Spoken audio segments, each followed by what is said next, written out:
أعوذ بالله من الشيطان الرجيم. بسم الله الرحمن الرحيم. ألم تر إلى الذي حاج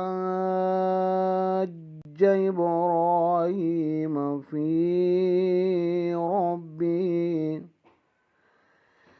أن آتاه الله الملك إذ قال إبراهيم ربي الذي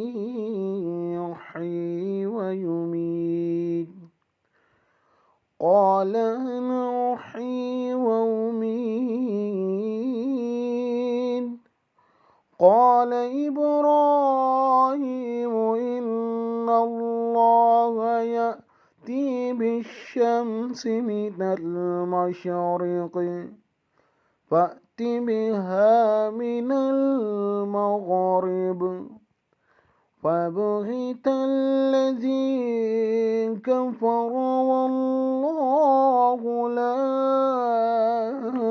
يهدي القوم الظالمين. أو كالذي مر على قرية وهي خاوية على عروشها قال أنى يحيي هذه الله بعد موتها وأماته الله 100 عام ثم بعثه قال كم لبثت قال لبثت يوما أو بعض يوم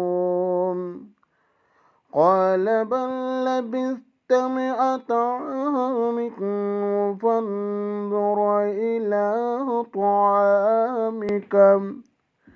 إلى طعامك وشرابك لم يتسنه وانظر إلى حمارك ولنجعلك آية للناس وانظر إلى العظام كيف ننشزها ثم نكسوها لحما فلما تبين